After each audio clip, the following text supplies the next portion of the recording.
plain truth discussion, where no conspiratorial rock will be left unturned, no mainstream propaganda will go unchallenged, and all existing reality boxes will be shattered. Piloting the discussion, as always, is the jet-setting international man of mystery codenamed Plane. Co-piloting the storm cloud is myself, the tea-drinking rabbit, Oolong. Tonight's frequency is being broadcast across the secure Time Monk radio channels. So sit back, buckle your seatbelts, and ensure all overhead bins are secured, because we are definitely in for a very turbulent ride. So welcome back, Plane, and tonight you wanted to talk about the world being one giant syndicate. Yes, exactly. Because it is. Not that long ago, I was talking to a friend, and he has an acquaintance who was one of the top fundraisers for one of the major party nominees for president in the U.S. And of course, it takes $500 million or more to be a serious candidate. And so anyway, he was telling me, this guy is trying to raise money from this group, that group, the other group, whatever. And at some point I said, after he'd listed like 4 or 5 groups, I said, well, those are all syndicates. And his response was, yes, of course, the world is one big syndicate. My response would have been the Democrats and the Republicans are 2 of the biggest syndicates going. Right. And of course, those are 2 more syndicates, right?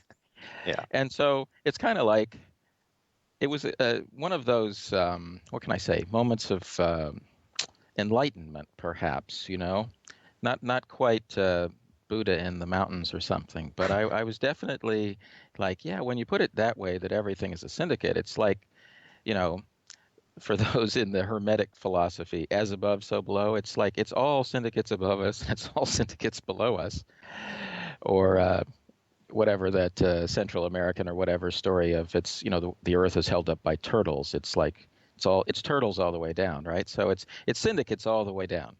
Everything is one big syndicate. And so when I thought about that, of course, this is the truth. I mean, the United States, the history of the world is really basically a history of syndicates. And like when you think of, we use these terms today, but we're not using the right terms. When we talk about, let's say, the petrochemical cartel or something like that, or industry, we're fighting on their terms. We're using their terms. It's the Standard Oil Syndicate in the United States. Yeah, cartel's not too bad of a term for the oil industry either, I guess. Yeah, but they don't use that. They use industry. I mean, if you look in the media, we're fighting on their terms. So the mind control is that they get to say what they are, whereas we need to say what we think they are, and we think they're syndicates. Well, speaking of that, as I mentioned earlier, the term syndicate is almost lost from the media now. It used to be in the 40s and whatnot. They refer to the mafia or the organized crime gangs as syndicates, but you don't hear that anymore. And I thought that was interesting. Yes, and that's one of the reasons I chose this title, is I think it's important that we try to get closer to using the right terms. And these folks are syndicates, and we don't use, for example, Murder Incorporated anymore. Right? Now, Murder Incorporated, and in fact, many of the younger listeners to this have never even heard the term. But Murder Incorporated was the term used at least in the States, maybe in Canada as well, throughout, let's say, the 1930s, 40s, into the 50s for sure. I think it was used in the 60s too, but they don't talk about it as much. For the whole gangster complex that was in the U.S. My understanding of it was that it was broken up in the 40s. Well, that's the official story. The official story, if you go to like Wikipedia, which again I call CIA-pedia, if you go to Wikipedia, they're going to say it ended in whatever, 1945 or something like that.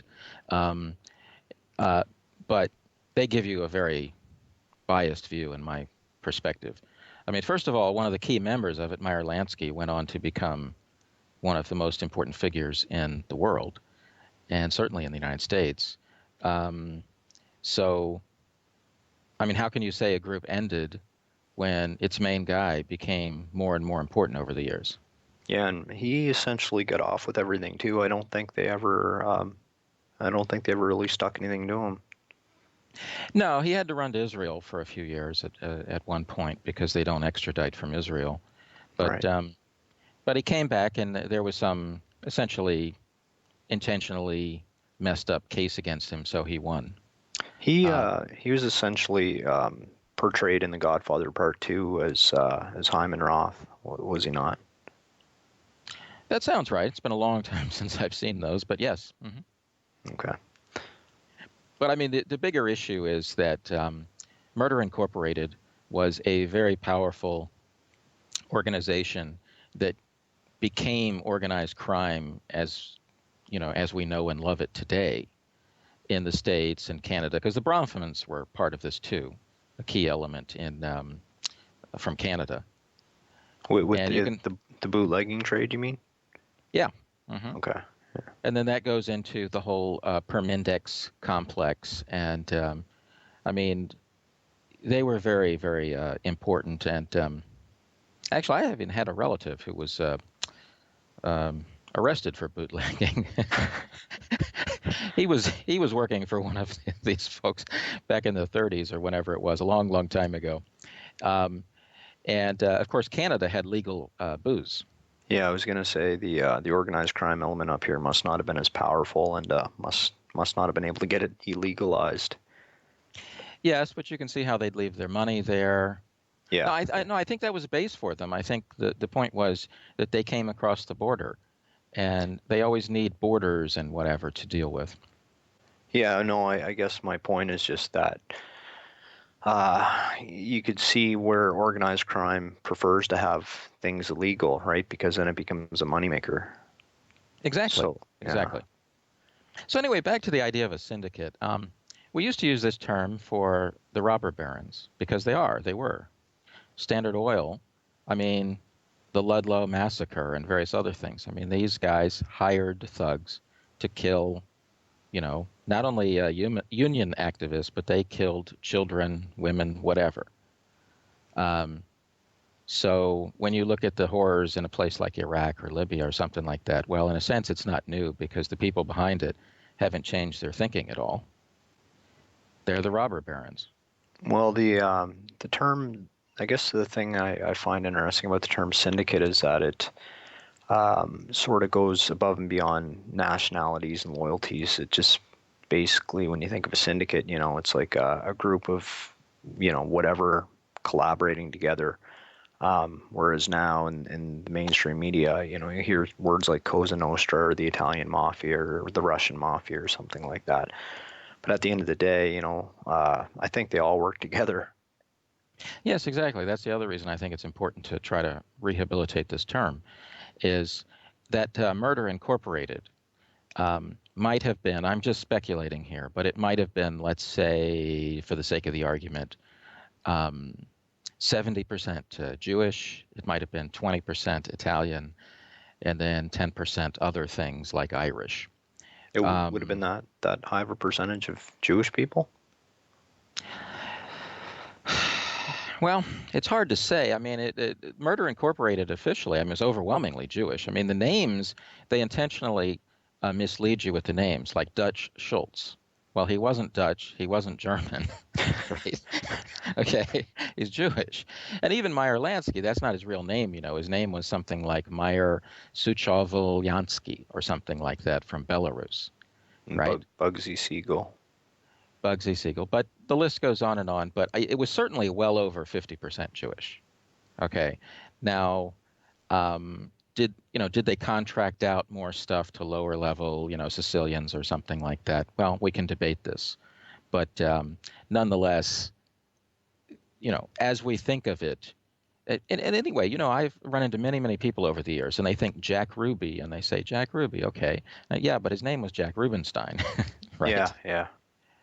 And he was in Dallas. Yeah, but he wasn't from Dallas. He was from Chicago. Yeah. Right? Now, I'm not trying to pick on anybody because he had, in his younger days, worked for Al Capone, I believe, briefly. And so there's definitely an Italian angle to this, unquestionably. But I'm just trying to say that, as you pointed out, a syndicate is not really a nationality. It's above nationality. It's like its own corporation, so to speak. And it's multinational and it's criminal. And that's how we ought to think of these folks. I mean, people like Meyer Lansky would have no problem moving to Canada or Israel, right? Right. Or Cuba. His brother was in Cuba. I think his brother was in charge of the gambling in Cuba. And so you have to look at it that way. And they work with all kinds of groups. I mean, the development of Las Vegas, a very, very key part of that was the Mormons. Did you know that? I had no idea. I never, it's the first I've heard that. Well, that whole area is part of the Great Basin. It's all part of the great, Mormon Empire in the United States. And so the land, the governments, they're all going to be under essentially Mormon control. And speaking of Vegas, an interesting story. The other day I heard an interview with Catherine Austin Fitts where she asked the question, how much of the money laundering for Area 51 goes through Las Vegas? That's a good question. I mean, it'd be a perfect place to launder money, wouldn't it? I mean, the workers commute, right? They live in Vegas. Yeah, I've even heard some of the hotels in Vegas have underground systems. Train systems. Yeah. Whether or not there's Exactly. any truth to that, I don't know. But No, I don't know. I have no idea. But the point is, a syndicate doesn't have to have just one group. It can be like a corporation, a coalition of interests, right? And for that matter, actually, I have a friend who's from, I guess, what you would call a Chicago, Las Vegas family. How's that? And he had family members in different things that probably are not worth talking about on the air. But he worked in the sports book world, I don't know, 30 years ago or something. And they had the results, the betting results of sports games before the games started, about, I don't know, maybe 60%, 70% of the games. Yeah, I'm not surprised by that in the least. Now, that doesn't mean they knew who would win, you understand. I just said from a betting point of view, right? The point spread. When you think about different things in the sports world, you have to realize how incredibly corrupt it is, right? The attacks on Pete Rose endlessly. And the official story is something like he bet on his own team. And it's like, now, wait a minute. That's, I mean, come on, they let murderers come back into sports, right? Right, yeah. So I've heard a lot of the Russian mafias were shaking down a lot of the NHL hockey players as well for cash and probably to fix games as well, I'm sure. Yeah, well, it used to be in Vegas. It was a more, I don't know if you say honest, but it was a more visible place. And so you could walk around and you would see bagmen. You'd see like famous college football quarterbacks or something carrying briefcases full of cash for the payoffs and stuff like that. Anyways, it was kind of interesting back in the day. I mean, and then, like, how can we put it? Not giving it away, but there was one famous quarterback, let's just put it that way, who had sons, let's just put it that way, who became football players as well, who were notorious, let's just put it that way, coming from a very mafia-friendly town. Let's just leave it at that.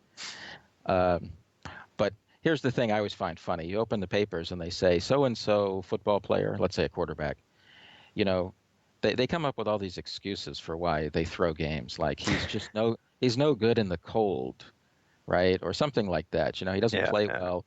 He doesn't play well when in the wind or stuff like that. And it's like, these guys can throw the ball, 50 yards and hit a quarter on the ground, Yeah. Right? And you're telling me he can't handle a little bit of wind. I don't think so. Right? And then at the end of it, you see them and they look kind of lifeless for the interview. They don't even look like they just had their career, disappointment because they didn't make it into the Super Bowl. And it's like, does anybody ask why these guys are now making $10 million a year or something? It's because they do what they're told. And the NFL is like mostly run by mafia guys. Yeah, sometimes in those interviews, they almost look like my dog looks when it did something bad. you walk in the house and it can't look you in the eye. It looks down and all sullen. So yeah, I know exactly what you mean. Yeah, I mean, the point is they don't look like I gave it my all, but it wasn't good enough, and I'm really disappointed I let down my teammates or something. They look like, They look you like know, the astronauts after the Apollo mission. exactly, exactly. They look like astronauts. Exactly. Anyway, that's a more speculative topic, but I think you can see that Vegas is a perfect example. The Chicago boys developed it, and they had help. They had Mormon help. They had CIA help. They had a lot of help, and it was a perfect win-win for everybody. And so that's how it got developed. Um, uh, but we shouldn't ignore key characters when we look at a place like Vegas. Like how about Howard Hughes? Mm, He was notoriously a front for CIA stuff, like yeah. high-tech development and whatever, right? Airplane, this, that, and the other. And when you think of Hughes, well, there you go. Um, he's got that, what can we call it? Private, but yet CIA feeling all around him, right? Yeah. And he was there buying hotels and so on and so forth. And so, anyway, that's it. Now, getting back to Lansky, because he's such an important character, well, Lansky was buddies with Bugsy Siegel. Yes. Yeah. And now Bugsy Siegel eventually had to be killed because too much money was being wasted on the Flamingo. Lansky swears he never had anything to do with that, but then again, how good is his word? Probably not all that good. Well, yeah, but now let's get back to what is a syndicate. I think the more or less official story from Lansky, they're like biographies, one that's essentially approved by his family, is that, they were lifelong buddies, Siegel and Lansky, and he had essentially saved Siegel's life a few times. The syndicate wanted to punish Siegel for wasting too much money. In other words, too much money was stolen, you understand. The development of the Flamingo, the bribes to friends, the prostitutes, all that kind of stuff. Too much money was wasted. And so it was losing money, and that's not forgivable. But Lansky had saved him once or twice. But finally, it just got so bad that the other members said, look, you gotta maintain discipline. And the way you maintain discipline is you kill people. So they took him out. But it's entirely believable Lansky didn't approve of it. He would have preferred that Siegel get thrown to some, casino in the, South Africa or something like that. Keep him alive kind of thing. But, he does a syndicate, you don't have dictatorial control. So even though Lansky might have been the head of it at different times, you have to maintain that discipline. And that's totally believable that that's how a syndicate's going to work. Even the guy on top has certain rules and so on and so forth. Yeah, basically it'd be like those scenes you see in the movie where you've got, the 10 mafia families sitting around the table, right? And they're all kind of trying to reach a consensus decision. Yeah, something like that. I mean, you got to maintain coherence for the syndicate is kind of the general idea. And by the way, Lansky gets into a number of very key points for the U.S. or world history here. In the modern terms, you can look at it that the Russian mafia is not very Russian in a sense, right? Right. Yeah. Out of the supposed oligarchs, let's say maybe 8 or 9 are Jewish, and many of them are just essentially living in London. Yeah, I'm fairly well versed on that topic, and I think out of the top 8 richest oligarchs, I believe 7 of them were Russian Jews, and later turned out that a lot of them ended up having ties to the Rothschilds. Yeah, exactly. Of course, and that's why they're in London, is they were employees or protected by the Rothschild syndicate. Yeah, exactly. Right? Because they're a syndicate too. It's just it's a bigger syndicate. They have more banking, and they have more control over the intelligence agencies. Victor Rothschild, of course, was the head of British intelligence during World War II, and many suspect that's why a lot of things played out the way they did in terms of like key knowledge or the nuclear bomb getting to the Soviets and stuff like that, is because, he made it so. Now, he was a very, very brilliant guy, but nonetheless, you can see that it's risky to have your let's say, biggest financial syndicate's family in charge of your intelligence agencies. Yeah. That's not a good idea. That is not a good idea. But anyway, getting back to the Lansky case, it also gets into things that most people are not aware of. We now have declassified documents showing that President Kennedy was at war with Israel.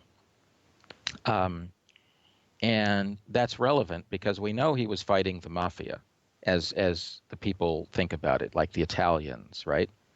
And those Italian guys like Trafficanti, those were just lieutenants for Meyer Lansky. They were just employees of Lansky. But this war against Israel is a pretty serious deal, and we have the documents now, they've been declassified, that Israel wanted to get a nuclear bomb, and Kennedy was very, very opposed to it. And this caused all kinds of problems for Israel, like their prime minister had to resign, various other things. Excuse me. And very, very few people in the West know this today. Yeah, I think it's starting to become a little bit more common knowledge now. A lot of people actually speculate that at the end of the day, it was Israel that had Kennedy assassinated. Well, again, using this term syndicates, I would prefer to say that Israel is simply a player in a bigger, more powerful collection of interests at different times. Or like maybe not a player, but maybe a fiefdom. Yeah, sure. But I mean, you can say the same about, let's say, Las Vegas. Yeah, true. If you know what I'm trying to say. So in other words, that table with 10 guys that sit down, that in The Godfather or something.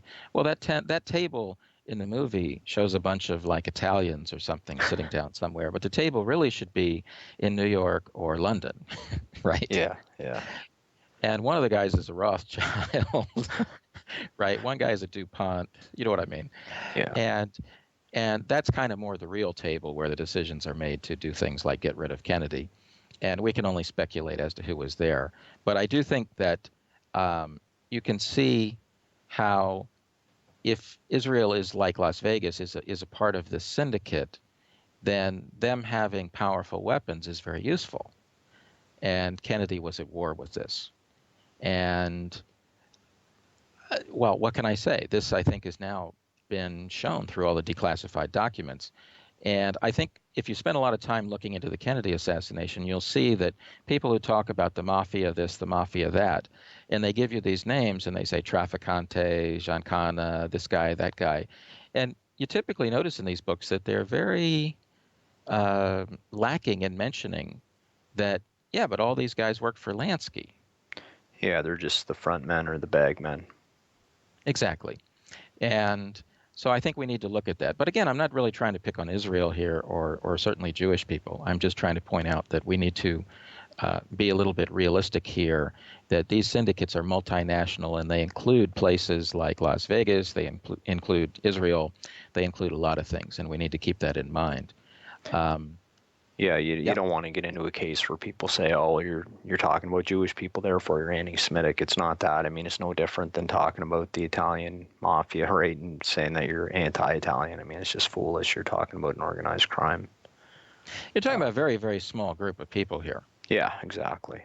I mean, it really has nothing to do with the ethnicity. But I think the ethnic breakdown does have one point, though, and that is when you want to use groups, refugees, minorities, people who've suffered oppression, are probably a lot easier to recruit to do various, I don't know if you want to say antisocial things, but I mean, if you're living in a country and your minority group gets horrible treatment, and then later you flee and you go to another country, you can imagine how an intelligence agency might want to recruit you to do something bad to the country you came from, right? Yeah, it makes perfect sense that these guys have a grudge to some extent. So it makes it easier. And I think that if you look at the history of the Bolsheviks and how they were essentially funded by the West, the Rothschilds, the Germans, Wall Street, to attack their bitter enemy, their longtime enemy, the Tsars of Russia. Yeah. A lot of Jews in Eastern Europe had legitimate grievances, and you can see how if you fund them, give them weapons, and so on and so forth, help them, they can be your army. And I think we see this in other places too, like in, let's say, Syria today. Of course, most of the people there are not from Syria, most of the armies fighting, but some of them are, and they're from tribes like Saudi tribes or whatever, places with grievances typically, and they do exist. And that's the way the world works. Yeah, I mean, over there, it's what the Alawites, which are an offshoot of the Shias versus the Sunni tribes, and there's been bad blood for ages. And then, you get a lot of these Sunni and Sunni fundamentalists from Iraq coming in, and yeah, it's just a powder keg. Sure, although I think it's less Sunni Shia. I think that's the idea being developed in the West. I think the actual issue is more the tribes that are on the winning side and losing side of power. Like currently, they just made a new leader of one of the organizations that's fighting the Syrian government. And the head of it, this guy is from a Saudi tribe from out in the desert somewhere. In other words, not in the mainstream of Syrian culture. Yeah. And so he's getting money from the Saudis. He thinks of himself as a Saudi because the borders over there are very questionable, to put it mildly. Right? Right. A Frenchman and an Englishman just took a map and a couple crayons. Exactly. They're crayon maps. Yeah. So anyway, though, but now we're getting into the issue of minorities. And I think this is important because it's not simply in the United States or Canada or whatever. I thought I'd talk a little bit about the Yakuza in Japan. The Yakuza are overwhelmingly, let's say at least 80% Korean. Really? Of Korean descent. Yes. Didn't know that. And they're also overwhelmingly of North Korean descent, and essentially sympathize with the North Korean position on things. Now, this is interesting because they are the ones out there with the ultra right-wing flags and music, right? Which, by the way, discredits the right wing.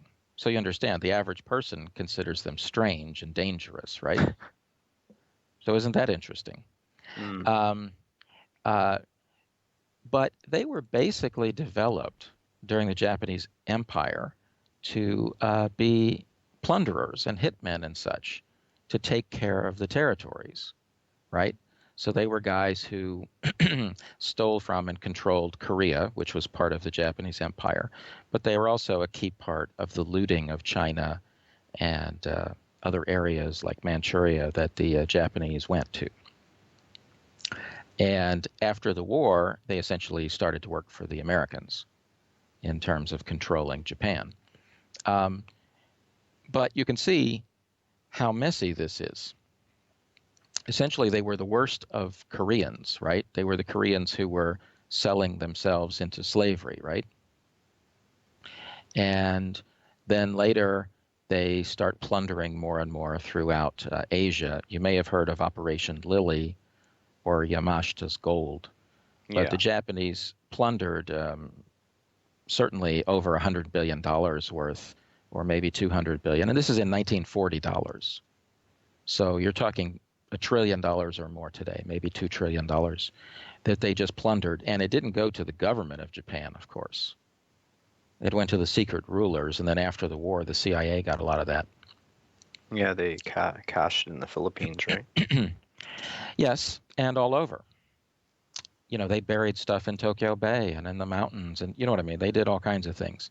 And Marcos got a lot of it. But nonetheless, that's a very long and important story in terms of understanding post-World War II Asia. But I'm just trying to make the point that these syndicates, these groups, can be multinational. Right, so when you think of the Yakuza, let's say for the sake of the argument that they're 80% Korean. And let's say that that is 70% North Korean. And then there are other Japanese groups. Some of them are from Taiwan, by the way. Taiwan was part of the Japanese Empire. So you can see basically the Yakuza are a multinational syndicate. And their loyalties are very questionable too. I mean, who do they work for? I think they work for whoever has the money, Yeah. right? So if the money is in terms of real estate fraud, fine. If it's stock market fraud, fine. If it's the drug market, you know what I mean? They're so in other words, it's like the United States with Murder Incorporated. Is the money is it in booze? You know what I mean? Wherever the money is, that's where they go. So a lot of people are not aware of that because they've been brainwashed by the movies that make it seem like these Yakuza came from 500 or 1,000 years ago, and they're the tradition of samurai. And Yeah, it's like, this is that was totally basically ridiculous. that was my understanding. That they're from the samurai caste way back when, maybe the Ronin, or I don't know. Very, very few. Very few. Um, it's part of the propaganda, just like you have all these essentially pro-mafia movies that romanticize, the mafia. Um, they're not good people, not remotely. So, but I think that issue of the Yakuza is quite good to understand because you can see how something would play out. It makes perfect sense that the Japanese imperial government needed functionaries to do all kinds of evil stuff. And you needed to know the local language. If you're going to sell Koreans into slavery, you need people who can speak Korean, right? Yeah. And so you can see how this played out. It makes perfect sense, and you can see why the Americans would use it. And I think this gets into the issue of its traditional imperial policy to use minorities. So to do the dirty work, you mean? Yeah. Yes. All over the world, when the Europeans went somewhere, the Dutch, the French, the British, of course, they would pick a local minority to be their ruling class of government workers and so on and so forth. You're not talking about the House of Saud here, are you? It's not just the House of Saud. It's everywhere. It's the Chinese in, Indonesia or wherever, everywhere they went, because it's totally logical. A minority group in charge can't work to kick out the foreign imperialists, because without the foreign imperialists, the local majority population will take charge. That's a good point. So if you're French or British, 100 years ago, 200 years ago, thinking about things, you're going to pick some group. And I think that that's one of the issues in the world today. You have this historical legacy that there's some minority group that's very well educated and well off in a country, and the majority population is angry about it. You can even look at like Iraq. I mean, Iraq was mostly Shia, but it was ruled by the Sunni. Syria was mostly Sunni, but it was ruled by the Shia. It's, none of it makes any sense. Yes, that's true. That's true. But I think you see it obviously with racial or religious significant differences in some of the countries that were totally controlled by the West. Indonesia or, another thing that was done that's very important is, let's take places like Fiji or Malaysia. The Western imperialists brought in massive numbers of immigrants to break the majority population control. And so this is a reason for a lot of immigration around the world today. It's not just economic, making profits. That's important. But the geostrategic issues, the geopolitical issues of breaking unions and breaking majority populations is quite important. They don't like, they don't like nationalism, or they don't like, I know exactly what you're saying. A lot of people say that that's why the globalists are flooding immigrants into all the European countries and Western countries too, because they basically, whoever the elite are, they see the European countries as sort of their historical enemies, or at least they're cohesive enough in many respects to stand up against them. Sure. I mean, just go back and look at a place like Fiji. It's now almost half Indian, right? That was for the benefit of Britain. It wasn't for the benefit of Fiji, right? Why is Malaysia, whatever, 40% Chinese? Well, it was for the benefit of Britain. It wasn't for the good of Malaysia, right? And eventually, the U.S. or Canada or whatever will be 40% Hispanic or something, or 20% Asian or whatever. And you can argue this is good that you like that kind of society, but be realistic. It makes it so there can't be a nationalistic challenge to the Yeah, global superclass. creates And that's creates a why lot of that's why problems. they're in favor of it. They don't Right. care about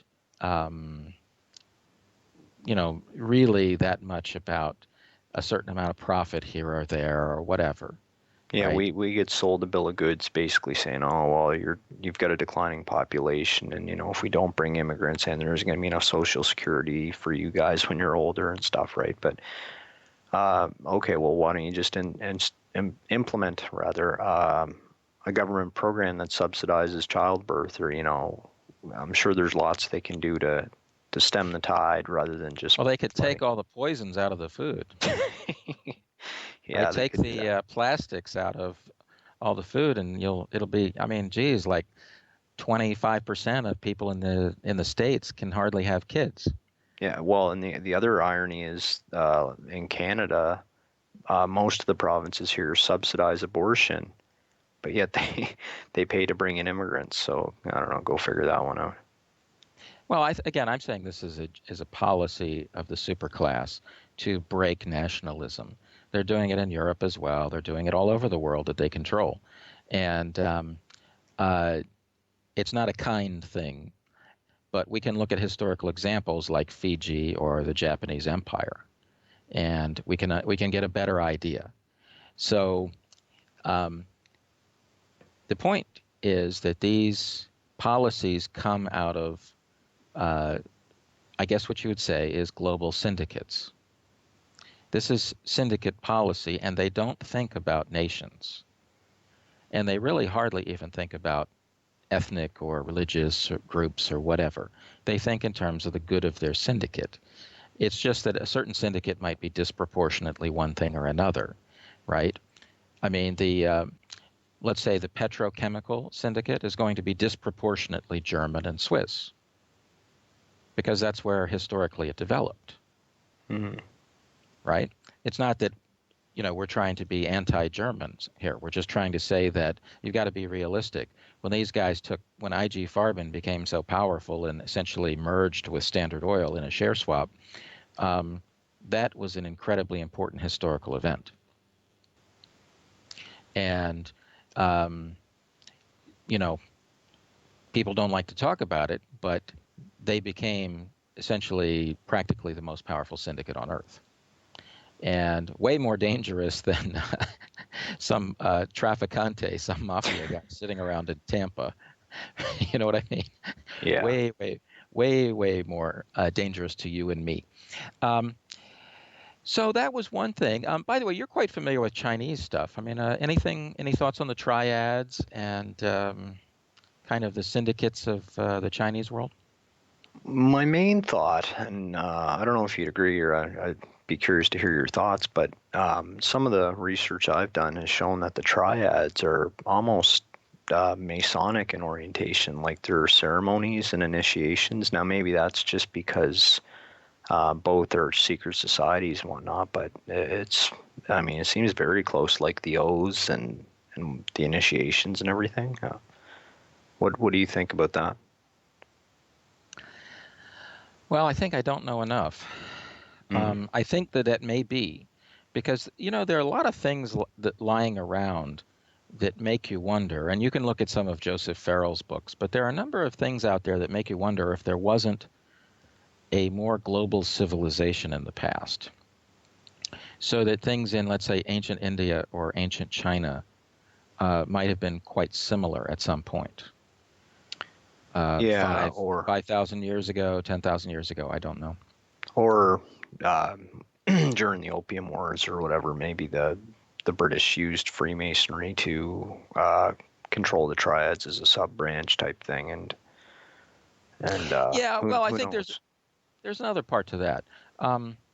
The how can we put this? It's a fact that the whole world was incredibly impressed and, of course, threatened by the modern, Western civilization. They came over there with big guns, big ships, amazing technological, inventions and such. And in the case of China, pushed them all over the place and treated them like dirt, right? Right. And so they're going to want to study everything that the West was up to. And so it makes sense that their criminal class would study the stuff that the Western criminal class was doing, right? Yeah. So the Triads would say, well, if that oath is good enough for the opium criminals, it's good enough for us. Yeah, I guess you study what works, right, and adapt. Well, it's a possibility. I'm no expert in that. I'm just saying that you can imagine that would be the case because they copied so many other things. Yeah, definitely. And it'll be interesting if that turns around in the future and the West starts copying, other parts of the world. But for a long period of time, you could see, and you can see it today in places like Japan, whatever, you see immense, just straight out theft of maybe not the thinking, but the form of something like from a British parliament or something like that. As far as other issues with the Triads, I think you mentioned in one show that they are, I guess what you'd say is a little bit more honest or more interesting in the connection between organized crime and secret society. Yes, yeah. So if you think in the West, we have, let's say, the Freemasons, right? And they say they're doing good and they're just general folks. And of course, most of them are. And then you have a more secret society type of thing like Skull and Bones, let's say, right? Now, they may pretend to be good, but that's a hard pretense to keep up, right?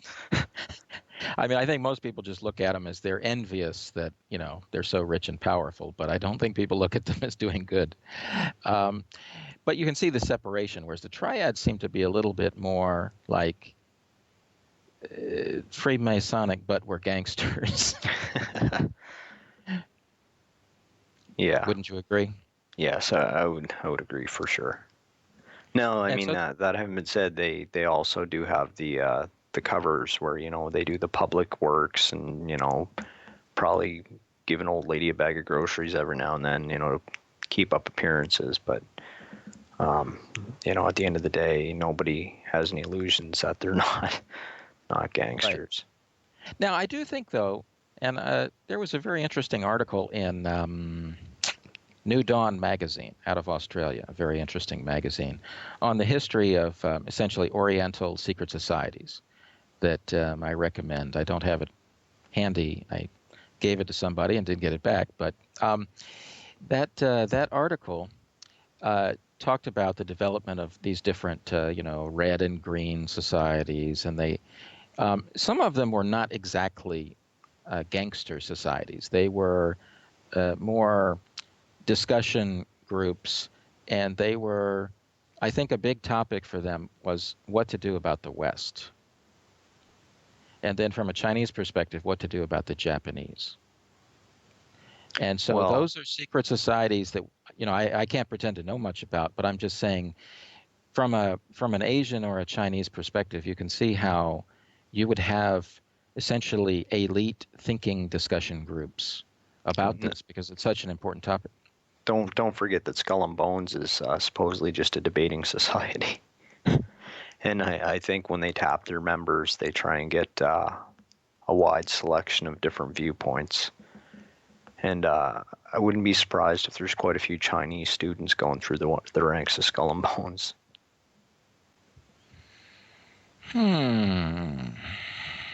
I say that because there was a documentary about Skull and Bones, and one of the characters you see going into the tomb was actually an Asian student.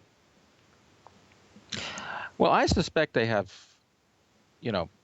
changed from being a totally, northeastern elitist family kind of grouping to a broader thing. But I don't know how. I mean, I guess what I'm trying to say is those might just be operative families. They're not actually representative of China or something like that. In other words, And it's one thing. It's one thing to let somebody in who's your flunky, and it's another to let somebody in who's your equal. Is what I'm trying to say. yeah, I guess that's the point I was just about to make as well. I mean, if you look at the membership, the attendees at something like the Bilderberg, I mean, there have been almost no Asians in the entire history of the thing. Yeah. Out of hundreds and hundreds and hundreds of people who've attended that, I mean, you have very, very few Asians, just a couple. I mean, one Turkish guy, you know what I mean? It's just, they're not in the club. No. Right? So I remain dubious on the idea that they're actually full members. I think they're just operative families. Like the British had all these Asian, Jewish, mixed kind of, Baghdad Jewish, the Sassoons, things like that. In different places, India, Southeast Asia, whatever, Malaysia, Singapore. And I don't think these were, they were like honorary whites. You know what I mean? Yeah. I mean, I don't mean to be mean about it. I'm just saying I think they were incredibly rich. But from the point of view of the people who really ran the British Empire, these were just employees. Or as they used to be called, the court Jews. Yeah. And then a lot of, it's not, of course, not just Jewish. It was the entire, the somewhat Indian, the Singhs, the different groups, the different families. But anyway, I think that with the Triads, you're looking at a more interesting and open mix of raw crime with secret society. And, those, by the way, are very regional. Like the Shanghai crowd, right, would be, I mean, truly dominated by Shanghai.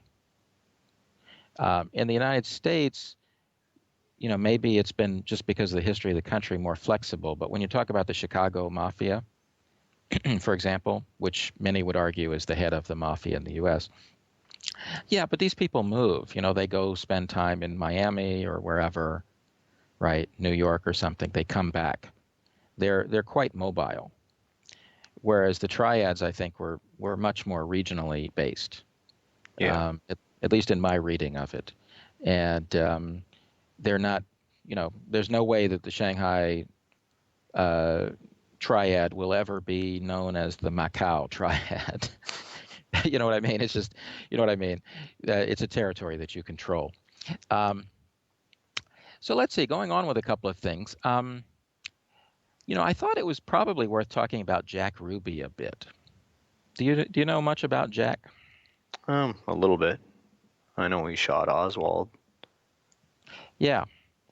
And maybe he was doing Oswald a favor. No, he was just a patriotic American. That's it. He wanted to save Jackie Kennedy from more hurt. Yeah, he's a nice guy like that. See, you're talking about how these Triad guys give a little money, alms to the poor. It's like John D. Rockefeller would give out dimes to, orphans, right? The Rockefeller dime, yeah. Well, now, of course, we're missing the fact that his thugs are the ones that made the kid an orphan. We don't talk about that too much. But anyway, Jack Ruby was Jack Rubenstein from Chicago. And so he came from that Lansky environment, and he was involved in different gambling things and the whole nightclub business. Some listeners might not know it, but in a lot of the United States, essentially nightclubs of different sorts. Let's say you had a little gambling, you had a little risque dancing, and probably, I don't know if you want to call it prostitution, but it probably could be arranged. Those kinds of places required a combination of the police to be corrupt and the mafia to get a cut. They were basically run by the mafia. And so that's what he was doing. He was like a nightclub operator for the Chicago mafia. Yeah, and I heard that. Now, there's a very good case that he actually was friends with Oswald. Oswald had grown up in a kind of mafia family. And this is a little bit more controversial because you get into the whole issue of how many Oswalds were there and various, the lies get awfully deep when you start looking into Oswald. Yeah. But there certainly is a reasonably good superficial case that they were reasonably close and quite aware of each other. And uh, so I think it actually does make sense that Ruby would have shot Oswald, because the alternative is they were going to take Oswald out in a very, very painful way, because they couldn't allow him to talk. But this is speculation. Now, also, Ruby died in jail. Do you know much about that? Not a lot, no. Well, he got cancer, remember? Mm. He wanted to talk to the Supreme Court. He wanted to talk to, I guess it was Chief Justice Warren. He was saying, they're going to kill me here. They're going to shoot me up with cancer virus, that kind of thing. They're injecting me and this kind of thing. And then he died of a fast-acting cancer. Much like David Ferrie. Isn't this strange how... and Ruby also said at one point, he said, people don't understand. It's a coup. It's a coup. It's the change in the form of government. The country will never be the same. That kind of stuff. So that also was very prescient. One of the better forecasters in American history, I think. So he tried to get out of the prison there, and he wanted to talk, but he ended up dead. And then that cancer and his discussion about it, I think, leads credence to the whole idea that there was this cancer research going on in New Orleans, which is a complicated topic. But it's entirely possible that David Ferrie, one of the key figures in the Kennedy assassination, was deeply involved in that. And people can look into it. There are books like... Dr. Mary's Monkey, I think, is one. Mary Ferrie and the Monkey Virus. And then the book Me and Lee is quite interesting, but a little bit more speculative. It may well have been a woman working in that atmosphere on the research they were doing, and having an affair with Oswald. But I'm not, we can debate that. But certainly the pictures, the characters back then, like one of the key figures was a guy named Oxner. He was like the head of the American Cancer Society. He was an ultra right-wing guy, and there were a lot of ultra right-wing guys in New Orleans. Like head of the United Fruit Company, all kinds of things down there. So you see, to me, when I talk about syndicates, I mean, it's like as American as apple pie. Yeah. Right? I think that America is one big syndicate. They just fight amongst themselves sometimes. Hey, it seems like a lot of it's just been a fight to become more and more respectable, I guess you could say. Yeah, and we talked about how the terms have changed. They don't want to call themselves syndicates, and they don't, and now, of course, their grandkids, they all go to Harvard and Yale, right? And now they work for the Federal Reserve, right? Yeah. You've noticed that, right? I know. I've noticed that, and I've also noticed the election between Bush and Kerry was a skull and bones election where no matter who you got voted in, you're going to get a skull and bones president. Yes. Now, I prefer honesty. I prefer to have, like, the head of the Chicago mob's kid run against, you know what I mean, the head of the Boston mobs or something like that. But they don't let us have honesty anymore, so we get stuck. So going from that, though, I think it shows you how these characters, these syndicates, are all over. And here we are dealing with them. Chicago is basically like totally a mafia town. If you spend any time there, you can realize that it's just one big mafia. The politicians are in on it. Both parties are in on it. And it's all crooked. And I think various other parts of the United States are not much better. Las Vegas is obviously totally like that. But even, let's say, Florida. What's your image of Florida? Do you think it's as Disneyland? corrupt as, let's say, Chicago?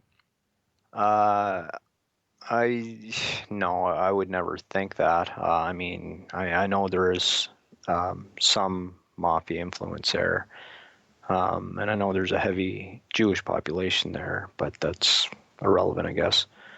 So no, I wouldn't off the back of my hand just associate Florida with Syndicate. Well, I was reading books by what's his name, Hunter S. Thompson, the Gonzo journalist. Mm-hmm. And he was talking, he'd spent time in all kinds of places. And he said a lot of Americans have this image of, let's say, Boston or New York or something being corrupt, or New Orleans. But he said some of these are more like amateur places. He's aware because he's spent time in different places and been around some of these criminals. And he says, really, most Americans don't realize that Florida is like professional. In other words, it's by far the most corrupt. It makes New Orleans or Chicago look fairly clean. And a lot of people don't know that. Would it be because it's close to the the Caribbean for money laundering, maybe? Well, money laundering is probably a euphemism for white stuff, right? Yeah, no, partly, yeah. Well, I think you got to look at the history of it. First of all, it got developed by, scams, right? The money, the land development scams, Swampland. right? Selling swampland. It got the mafia made it their winter home, right?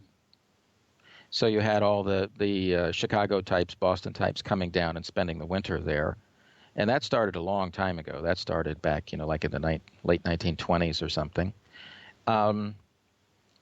And what else did you have? You have essentially a few landowners owning half the state, like the DuPonts were the biggest owner.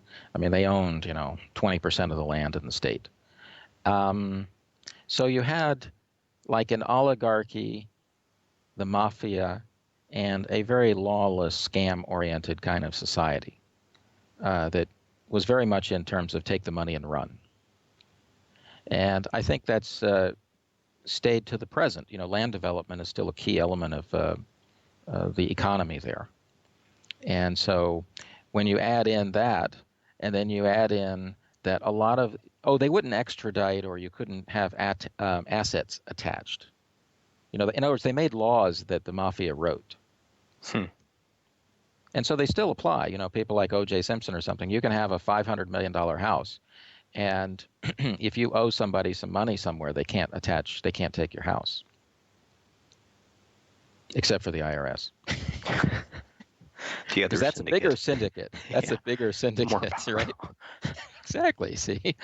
But the point is, if you owe, whoever, your ex-business partner, $2 million, and you're living in a $500 million house, he can't do anything. You can stay in the house forever. And that's because the mafia wrote the laws down there. And so a lot of people don't realize that. But Florida is actually kind of like a place they created, is what I'm trying to say, the oligarchs and the mafia. And so in that sense, it kind of resembles Las Vegas. So would you say that I guess the hub of organized crime, I mean, when I say organized crime, let's just think a traditional organized crime, say mafia type thing. Is the hub of that in Chicago and not in New York? In my opinion, Chicago is the key place. Okay. Because, a lot of times when you hear discussions of the mafia, you hear New York, like the Gambinos and Lucchese's, and you hear the 5 main families of New York, but you don't generally hear a lot about Chicago anymore. Maybe that in itself is telling. Well, that's because they took over, if you know what I mean. Yeah. In other words, in New York, Wall Street is the biggest syndicate, right? But in Chicago, the biggest syndicate is the syndicate, is the gambling. You know what I mean? It's the Lansky crowd. Yeah. So I don't know. I used to know somebody who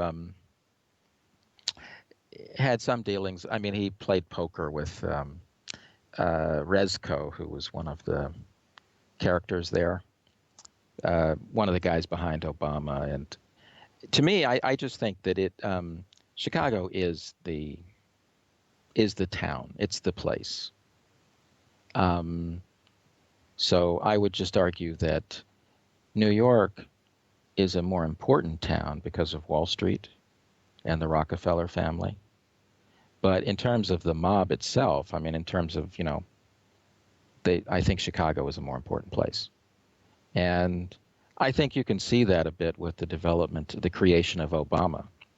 Yeah, definitely. That it took some serious power to make him senator, for example. I mean, think about it. They're taking a guy who is coming from nowhere. They managed to do things. Many listeners won't know this, but they managed to make him a senator by doing things like breaking open sealed divorce court hearings, things like that, to smash various major political characters. And who could, the Supreme Court of Illinois, in other words, did things, was bossed around, is what I'm trying to say, to ensure that Obama became what he became. And I'm saying the kind of muscle, the kind of juice it takes to lean on the state Supreme Court of Illinois to break all precedents and laws, you got to have some really serious juice behind you. I'm thinking it's more than just the typical organized crime element. I'm thinking, way up the food chain, Illuminati family type, CIA type connections. Oh, sure, I think so too. But I'm just saying those guys work together. Oh yeah. Right, and I'm just saying that they, when you're talking about these families, these generational families from 500 years ago in Europe or something like that, they can say, I want something, but they still have to there has to be a way of making it happen. And the people who can make it happen are people like the Lansky crowd. Right.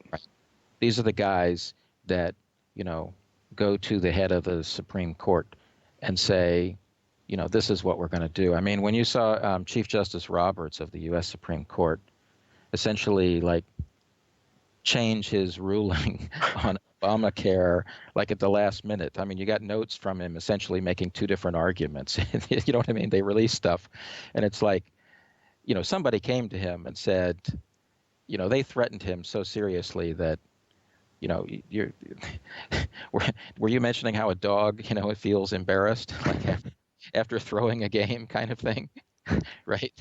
He looked like an embarrassed, guy after that, like he'd been caught. He was made an offer he couldn't refuse. Exactly, and so that's the way the game goes. Yeah. And so, but sure, but again, they need operational guys. I mean, it's not like Lansky was the highest guy, right? He had somebody above him. It's just from the position that you and I normally think of an organized crime syndicate, I would say Chicago's the highest. Well, then we get to the next topic, which is that those in the system are not benefiting the way they used to. In the words of, I mentioned a guy I know who's comes from a Chicago, Las Vegas family, and he says there's no taste for those at the bottom anymore. And taste, do you know that term? Do you know what a taste is? They need to get their beak wet. Exactly. See, that's what makes the world go around, is we all get a taste. Well, that's the way it used to be 30, 40 years ago. Everybody got a taste. But what's happened, for example, in his case with the sports books, sports betting, it's gone corporate. All the money goes to the top.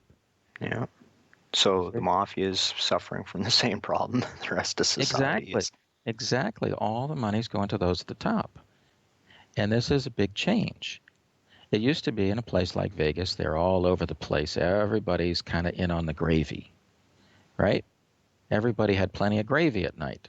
But now there are a lot of unemployed people at the bottom.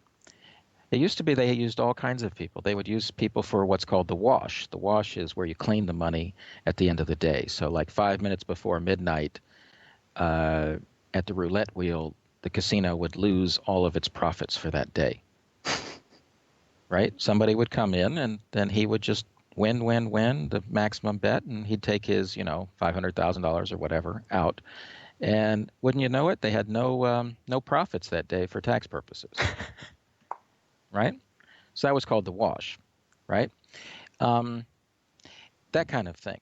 But the people doing it, the people carrying the money out, they all had to get a taste, right? They had to have a decent, living standard, right?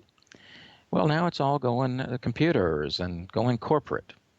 And the CEO of something like, Steve Wynn or somebody, these folks are making an extra zero at the end of their salaries, and all the guys who used to be at the bottom have all been laid off. So, in other words, America used to be a fairer, more even society, right? Everybody got a taste, and now it all goes to the top.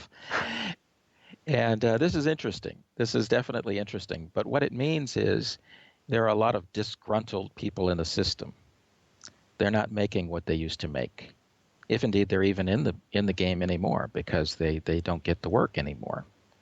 And so it's something to keep in mind. A lot of people don't think about that, but the outsourcing, all this kind of stuff, the money going to top is happening in places like casinos too.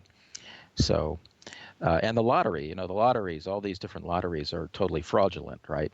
I mean, a place like Illinois, probably 80-90% of the winners are associated with the mafia, right? That's just a coincidence, I'm sure. It's a coincidence, of course, but they're getting less and less. Fewer and fewer people are getting to spread the goodies out, and let's take it for example. A place like Chicago will privatize the collection of parking money. Right? Now, it used to be, that the money would go to the police. It would be spread out for all these kinds of things. And now some frequently offshore company has bought up the rights, and they're leaning on people, right? They're leaning on the cops. If you don't give people these tickets, then, we're going to cut off your pension or something, right? And so, in other words, the cops they don't have, it used to be you just gave the cops $5-10 and that's it. You don't get the ticket. Right. You see? So even in Chicago, things are going to hell.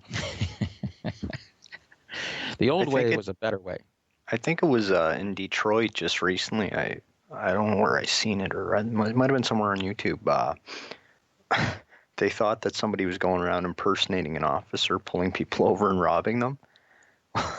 It turned out the guy was an officer. He's like a sergeant or something. He's impersonating an officer when he is an officer. I like that. I really like that. Sounds like Philip K. Dick wrote that or something. Yeah, the irony is striking. But the bigger point, though, is that the people at the top are trying to make it so that their nasty systems of corruption and so on and so forth don't involve buying off the people at the bottom. They're just threatening them. They're just threatening the police or whoever, the low-level politicians and whatever, that if we don't get more revenue, then you're going to lose your pension, right? And this is a change. This is a big change, and it has political ramifications, too, going forward, because I'm not sure if the police are going to go along forever. But anyway, that term is quite important to understand, the whole syndicate concept. And it was that a taste went to everyone. At least it used to, and now it's not doing that so much. The next topic to go into, again, is I think we ought to explore the Russian mafia in more detail, because this is actually so important. I mean, the wars in the Middle East, the fights, the attempts to deal with Putin, all this kind of stuff. You can't really discuss that without getting into the Russian oligarchs. And you'd mentioned that you had read a bit about them. You have a little bit of an idea of them and how they'd been in, London and so on. And I think we ought to talk about not that long ago, Berezovsky was murdered. No, he committed suicide. Plain. Oh, that's right. If you believe that. Yeah, he. A lot of people suspect he was murdered, and I would think that's probably quite accurate. These guys don't look like. They look like the murdering type more than the suicide type, if you know what I mean. I think Abramovich has, one of the world's largest yachts, and it's got a missile defense system on it. So. Yeah, that's what I mean. If he commits suicide, I'm going to have to wonder. It's like. I mean, guys who have their own portable, anti-ballistic missile system just don't strike me as the type to commit suicide. No, exactly. But we can rely on the media to tell us the truth, so I don't have to worry, right? Exactly. You don't have to think for yourself. Exactly. But Berezovsky was a key guy, and a lot of people thought he was essentially the man who brought Putin to the fore, right? Yes. Well, there's basically a cadre of these influential, wealthy businessmen, quote unquote, and yeah, supposedly they brought Putin in, but they didn't realize what they got themselves into. Well, first, I would say that discussing politics, a lot of people have a black and white view of things, and I don't think, in my opinion, it's just an opinion, but being a DC kind of person, I don't think it's that clean. I think these factions and syndicates and all that have to make lots and lots of compromises in the real world. Yeah. And one of them is, I mean, they would have preferred Yeltsin because he was the kind of guy who just bent over and said, did what he was told. Yeah, just steal until there's nothing left to steal, right? But the thing is, he wasn't electable. The system was falling apart, and there were elements of it that just couldn't go along. And one element is trying to keep, I mean, the KGB types, many of them wanted to keep the system going, right? I think you see it in the U.S. I think you see there's a faction who would just say steal until the whole thing falls apart and then steal some more. And then there would be those who say, no, we're top dogs. We need to keep the thing going, right? Yeah. It doesn't make any of these guys nice guys. It just means they have a different perspective. And so I think Berezovsky was involved in trying to get Putin as a guy who was more popular, electable, and could kind of work to keep the system going longer. Just my reading on it, but I have done a lot of reading on it. It's just, to what extent can we believe what we read?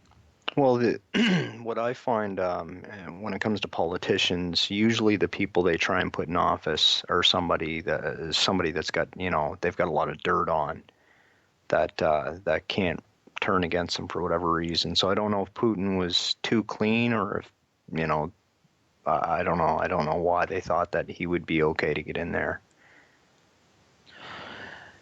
Well, that's a good question. I mean, I think, in general, I think Putin's been a very good force for the world. Okay. Yeah, I agree.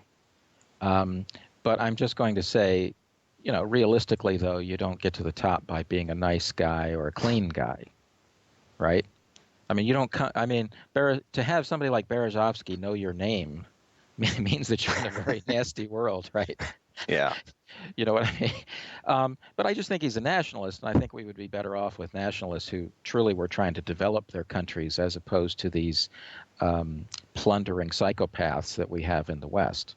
But there are different theories as to how Putin came to the top and what he represented and what he represents now. But I think overall he's been a good force, and you can see that people like Berezovsky don't have a lot of choices.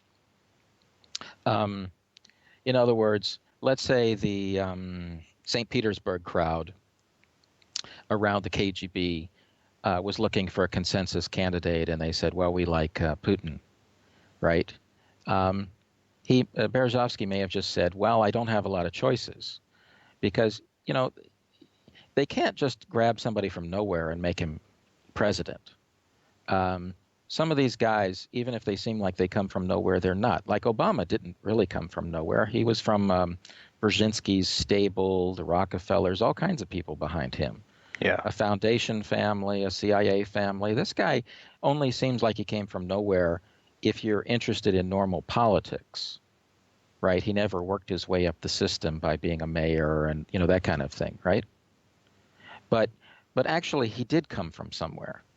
And Putin, had been high in the KGB, and the KGB was a key element of the control of Russia. So anyway, moving on, from that, they probably made a fatal mistake. They put Putin up, and he turned out to be a nationalist. And yeah, so what did he do then?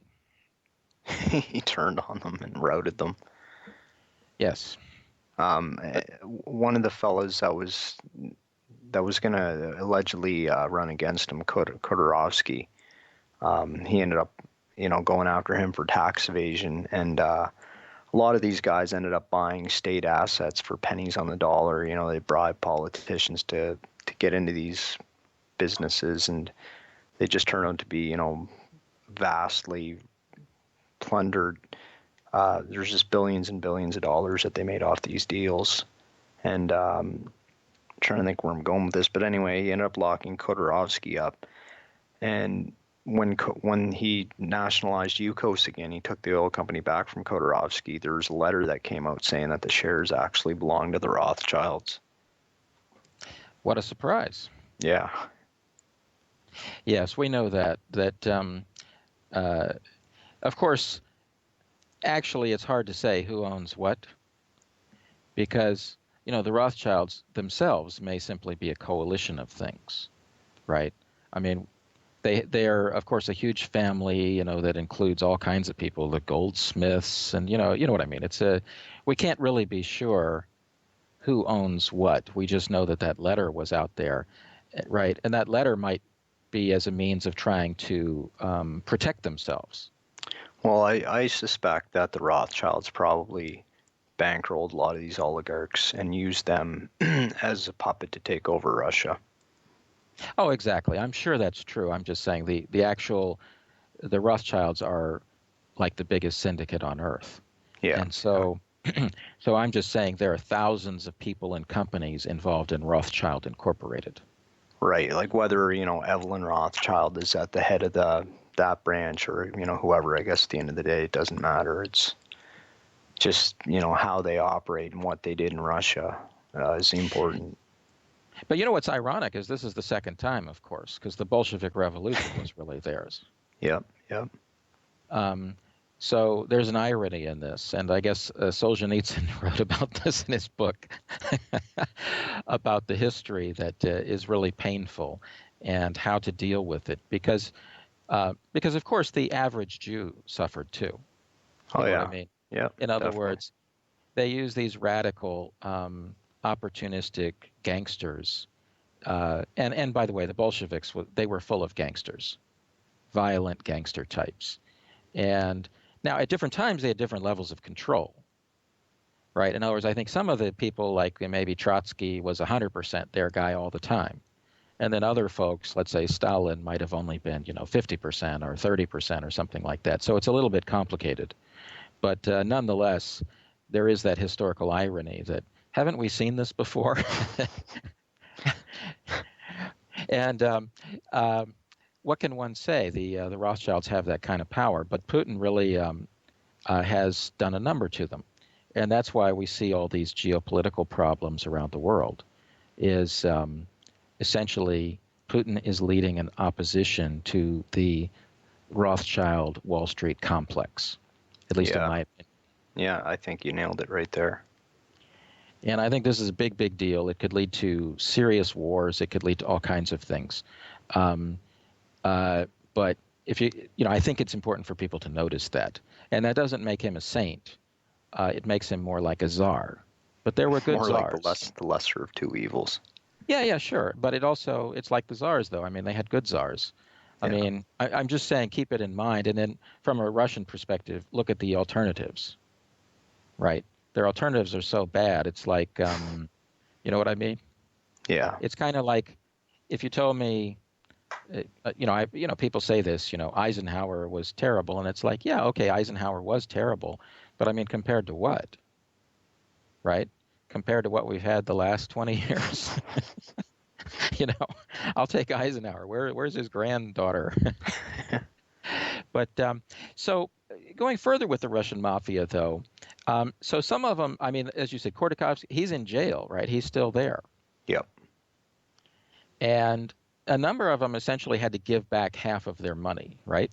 Well, and a lot of them fled to London and Israel. Surprise, surprise. But they still had to give back half their money. He let them keep. I don't know if he let them keep much of anything, but I think they had obviously already squirreled some away. Well, the smart ones squirreled some away overseas. But I don't think he made it easy for them. Let's put it that way. I think he did make a statement that, you can keep what you have, but things are going to change. But I think he still ended up going after them. I think they basically had to give a lot back, but we don't know what percentage. But the point is, they wouldn't be taken out. And it wouldn't become a huge media thing that they could do. Right? Russia has the power to create a lot of problems for these guys. I mean, they could get warrants in Switzerland or, wherever, Italy or something like that. They could do a lot of things to attack these folks. Yeah. And so they came to different deals. You give us back half the money, and then you can go live in London or Israel, and we won't do anything. The Berezovsky case is interesting because we don't really know who would have been behind it. It's entirely possible that the Rothschilds wanted to clean him up for some reason.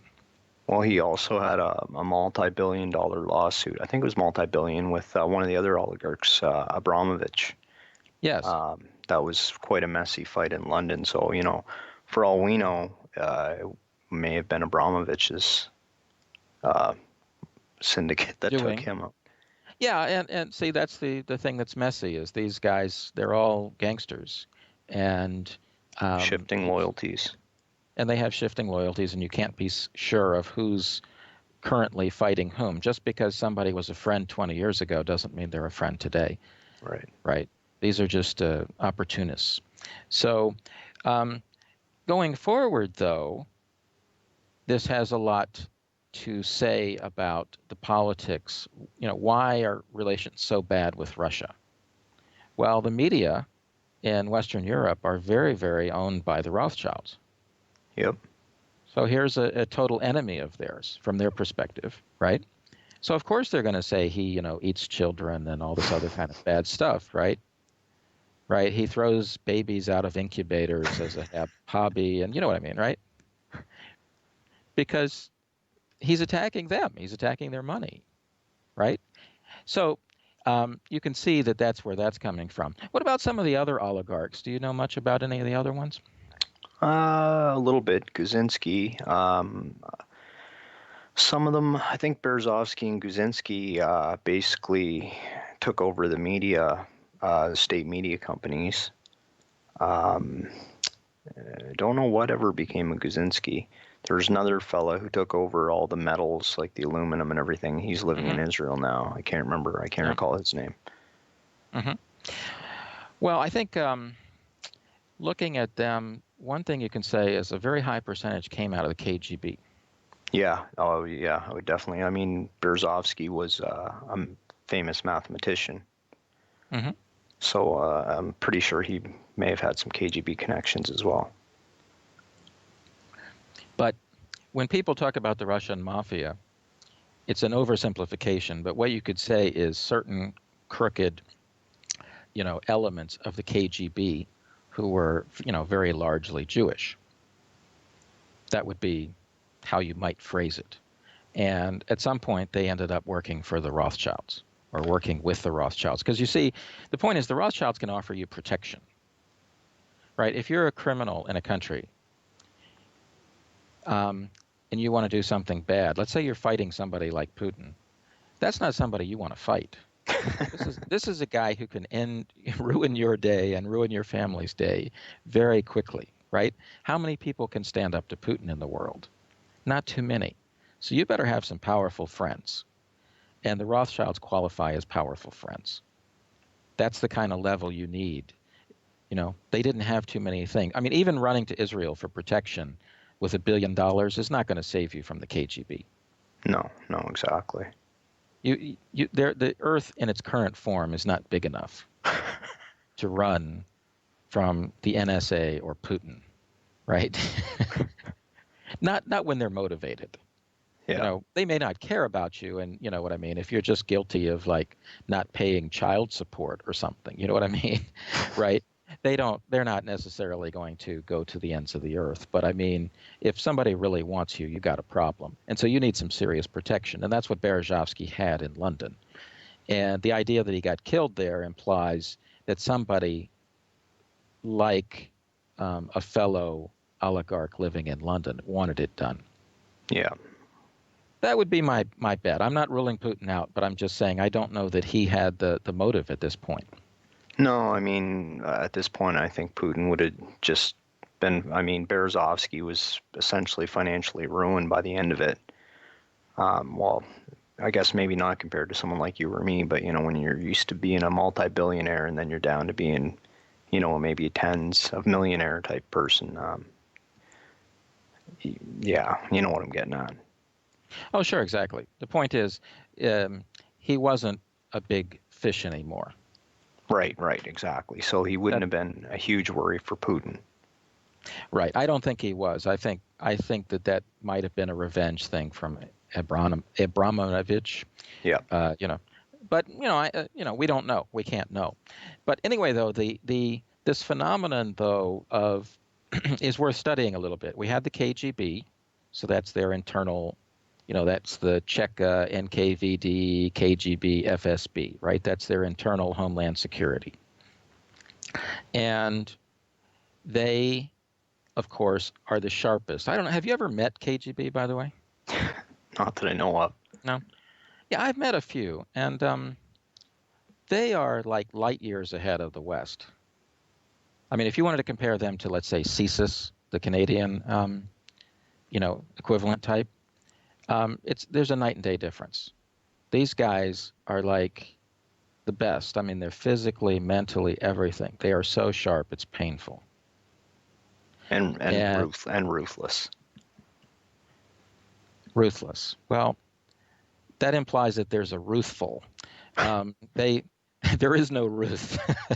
These guys are like, like in the X-Files show, like the alien assassin or something. They're like that. It's really, or at least they used to be. I don't, I mean, in modern years, the West has really been deteriorating, and so maybe the quality there has been. I was talking to a Russian military officer not that long ago, and he said he heard from a friend in Moscow, a well-to-do family that, should be sending their kids to good schools and all. And so they have a young, whatever, daughter. And somebody was meeting her on a trip to Moscow. And the discussion came out to all kinds of underground things all over Moscow. And anyway, the gist of it is that some of these had been used in World War II. And this young, well-to-do woman asked, well, who were we fighting? So I guess what I'm trying to say is there's deterioration going on there, at least with the moneyed class. If some young kids don't know who the Soviets fought in World War II. She must have been the equivalent of a Russian Paris Hilton or something. Yes, I think she was. It's overall they're in very good shape there. But I'll give you another example while we're on personal stuff, because we're talking about how can I put this? I happened to be at a dinner and sitting next to a couple, and the wife was from a well-to-do, let's say, diamond family, a Jewish diamond family. Not the Oppenheimers, right? And this was in Southern California, one of the expensive towns in Southern California. I don't remember which one it was. But anyway, so she's talking. She liked talking. And so this is in Los Angeles. And anyway, the gist of it is she was going to take a trip driving to Chicago. And Denver is on the way, right? And she was talking about this trip. She's going to drive and whatever, and that's all cool. And the interesting thing is she had the geographical location mixed up. She thought Chicago was on the way to Denver. And I thought, this is a fairly well-to-do, a significantly well-to-do Jewish family, right? Her brother went to MIT, that kind of thing, right? Yeah. And she doesn't know that, like, Denver is west of Chicago. That's going to be a hell of a trip. That is, and so that was one of the things that told me that the U.S. was going to have some tough decades ahead. This was like 25 years ago or something, but nonetheless, I'm just saying I was really quite surprised to think that, you have this image of families with lots and lots of money, that their kids must be getting good tutors and all that kind of stuff, and that dissuaded me of that image. But I think after a couple generations, they seem to, I don't know if they've just got so much money they don't care about anything anymore. It seems like, by the third generation, the money classes usually tend to deteriorate. That's what I saw. And I think you could argue that in the West today, places like the U.S., that's the single biggest problem is too much money, or maybe not money, too much affluence has really caused all kinds of social and moral and whatever spiritual problems.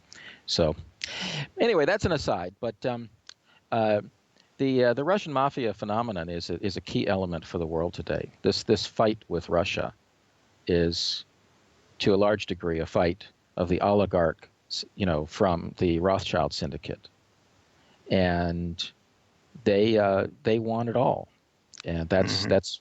And then Putin is trying to create this alternative system that involves other countries like China, Brazil, so on and so forth. And not that any of these guys are particularly great moral people, but the Rothschilds are bad news indeed. So from the Russian mafia, I guess you would say that example of a criminal class coming out of an intelligence agency is worth thinking about. Because around the world, you could argue that this takes place all the time. In many ways, let's look at the United States. You have things like the Bush family, right? They come out of Wall Street, and then they're in the intelligence world. And it's not exactly a secret. I mean, if you hang out around Panama for a while and you, one of the key Bush companies down there, I mean, people say it's got to be worth over $10 billion, right? So you can see how if you have access to intelligence, I mean, you'd have to be incompetent to not become a multimillionaire. Yeah. Right? And the current issue with NSA spying and this, Snowden fellow, Eric Snowden, who I think they call Edward for some reason. This guy, the NSA spying is largely about business interests. It's not really so much about spying on you and me. And I would argue that there is a good case that this is really like a CIA-NSA fight. I've heard that mentioned a couple times. A couple theories that that's what could be indeed going on. Because the NSA is so much bigger, and I think they have the ability to spy on all the big businesses around the world, or government officials and so on and so forth, and so they can make profits. They're buddies, and the CIA doesn't have the same technical capabilities, and they're very unhappy about it. So I don't think it's necessarily a big case of morality here. Because for one thing, they're not going to stop, right? I mean, they'll stop when the money runs out. But my point is, you can see how when you talk about syndicates, like let's say Lansky, okay, what can these guys provide to a bigger syndicate like the Rothschilds? Well, they can provide muscle. They can provide, violence. They can provide a multinational network where you can sneak people in and out. They can do all kinds of things. And so you can see that to an intelligence agency, they're very important. And I'm just saying everyone can understand how the KGB, some of the nastier characters in that, ended up becoming billionaires. It's entirely obvious, right? And I'm just saying the same thing has been happening around the world, like the United States. I would guess too, in terms of blackmail, if you wanted to put a dead hooker in someone's room and take a picture of it, right, the mafia is the place you want to go. Sure. And then look at other countries. Like, let's take Saddam Hussein. He was America's golden boy. He worked as a hitman for the CIA, whatever, in the late 50s or something, trying to take out a president or whatever they had. And I guess that failed, but then eventually it succeeded. And he became like in charge of the Iraqi KGB. And then eventually became number one. And he was very good at it, and so he was a very, very tough guy to get rid of. He had, 10 different doubles. His sons and relatives and his tribe ran all kinds of things. So it was very difficult to infiltrate, relatively speaking. In other words, let's say Syria is an easy place to infiltrate because it's a very open, multi-ethnic kind of place. But Saddam was a cagey criminal type. He was more like Lansky. So getting him was going to be very, very difficult. But I'm just trying to say, look, here's how a guy went from a low-level hitman for the CIA to the head of the intelligence agency, and then he becomes president. And it's kind of like his life is like a logical progression, right? And you look at, let's say, other families in the West, the Bush family or something, you can see how the intelligence people, I mean, they have to be incompetent not to get filthy rich. And here we are. They are filthy rich. And then by extension, once you become filthy rich, it's just a quick step into politics. You've got the money to finance your elections, right? Sure. You can create a party, call it the Peace and Freedom Party.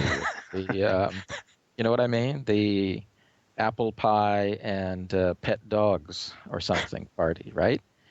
And you can have all these politicians working for you.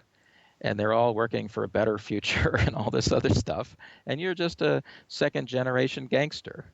As a matter of fact, it would be an irony if, like, let's say, if Lansky's great-grandson became president or something. And it wouldn't be, I mean, after all, the Kennedys, right? They're just a bootlegging family. Yeah. On both sides, by the way, not just the father, old man Kennedy, but the mother was from a mafia family. I didn't know that. I knew about Joe, but I didn't know about the mother. That was a marriage of like the two biggest kind of families of that type at the time. So that's another syndicate kind of thing, is marriage. And so you see that. I mean, wasn't it Al Gore's daughter married like the great grandson of Schiff, one of the founders of the Federal Reserve? Yep. It's a very small world. Unfortunately, we didn't get into the Federal Reserve. That's one of the biggest syndicates on earth, right?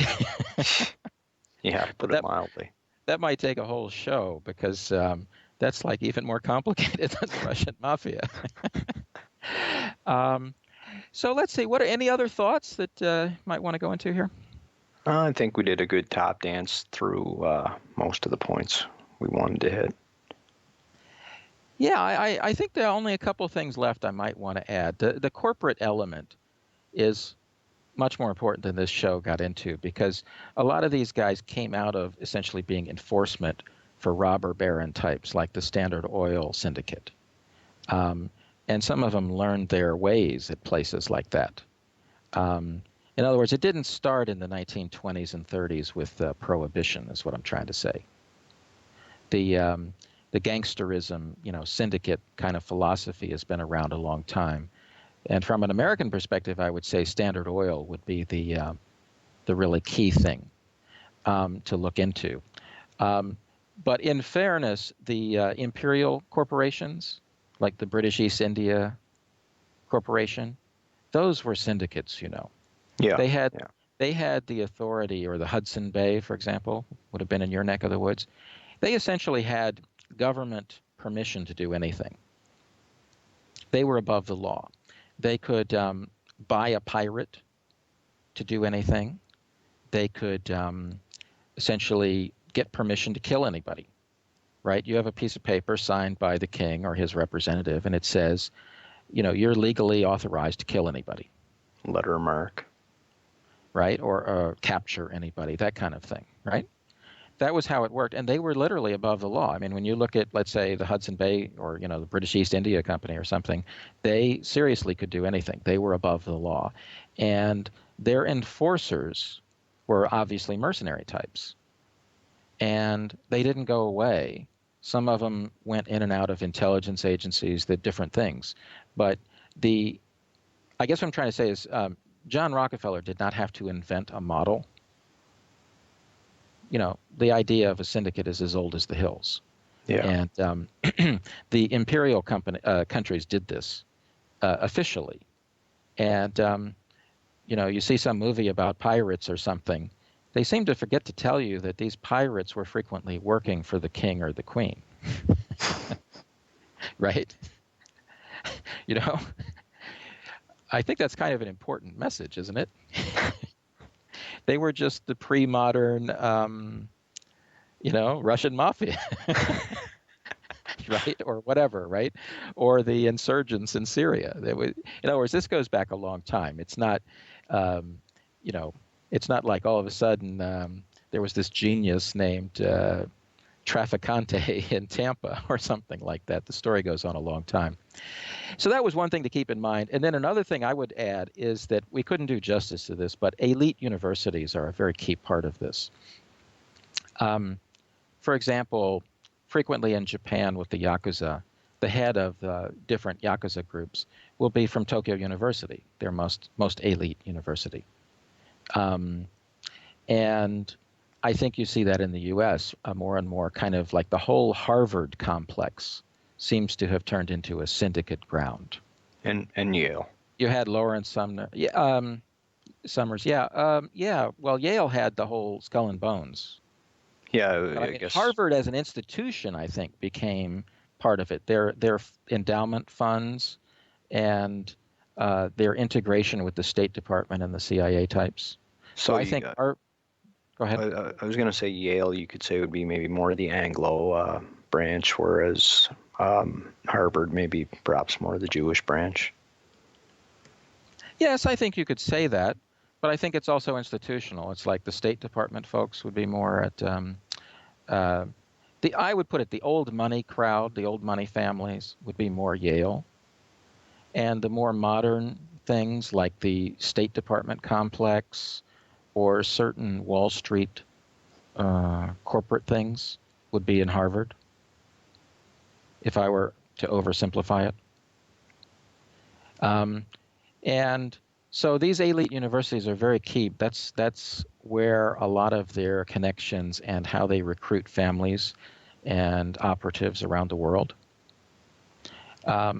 So we need to keep that in mind. These elite universities are essentially part of the whole syndicate system. There's no way around it. Harvard is a very, very key part of a lot of the crime in the world today. No surprise to many of us, but I'm just saying people think that that's where you go to Harvard Business School or something or whatever, right? Harvard Law. Yeah. That's one way of looking at it, but I think it's where they recruit and bring into the fold the next generation of criminals. And so that's worth keeping in mind. And then I guess as a final thing for today, I would just end with, in many countries, some countries are more honest than the U.S., or Canada or whatever. Like in Japan, frequently when like a top gangster, like let's say the head of one of the Yakuza factions, is killed or dies somehow, at his funeral will be the head of the national police paying his respects. So you have to think a second, right? Like, wait a minute, who's the gangster? Right? We couldn't go into that, but those are my final thoughts. Anything else, Oolong? No, I think I'm good. Okay, well, thanks, everybody. Talk to you next week. Take care. Bye. Thanks, Blaine. Bye-bye.